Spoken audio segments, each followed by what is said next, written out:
There are few callings so curiously akin to the art of creation as that of the engineer. The poet builds castles in air. The engineer builds them in steel. The mystic dreams of lifting the soul above the earth. The engineer, with equal reverence, lifts the earth itself to make the soul a little more comfortable in its pilgrimage. In every bridge that leaps a river, in every lamp that drives away the night, there lies the same stubborn faith that the universe is intelligible, that man was made in the image of a maker, and that it is good to make. The engineer stands in that narrow borderland where imagination weds matter, and thought becomes a tower, a railway, or a flame.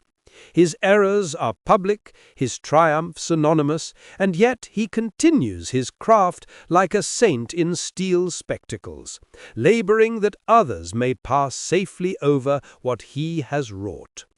President Hoover, himself a craftsman of civilization, has here praised that noble discipline, and rightly so, for in every honest girder there is a gospel, and in every humming dynamo a kind of hymn. Now, let's listen to Engineering by President Herbert is a great Hoover. profession. There is the satisfaction of watching a figment of the imagination emerge through the aid of science to a plan on paper. Then it moves to realization in stone or metal or energy.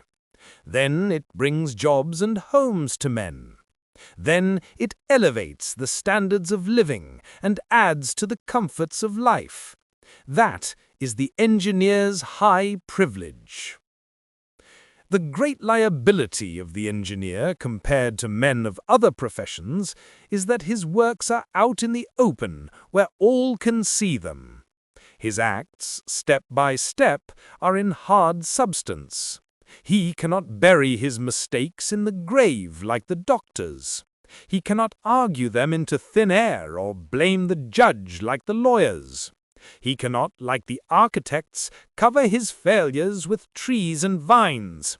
He cannot, like the politicians, screen his shortcomings by blaming his opponents and hope that the people will forget.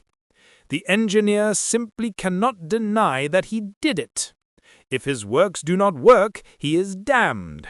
That is the phantasmagoria that haunts his nights and dogs his days.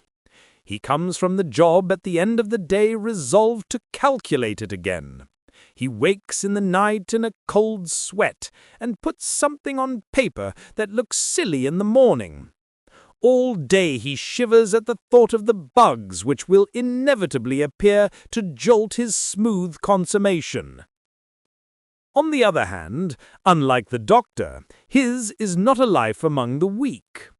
Unlike the soldier, destruction is not his purpose. Unlike the lawyer, quarrels are not his daily bread.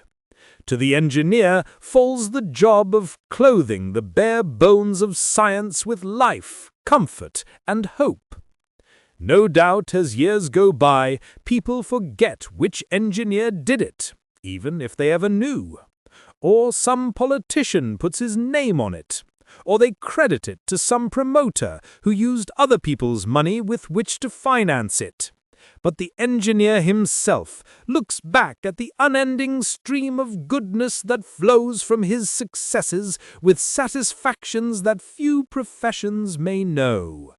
And the verdict of his fellow professionals is all the accolade he wants. We've been listening to Engineering by President Herbert Hoover. It is a strange and splendid thing that the age of steel should still depend upon the frailty of conscience. The bridge may bear 1,000 tons, yet it is borne upon the invisible shoulders of one man's integrity.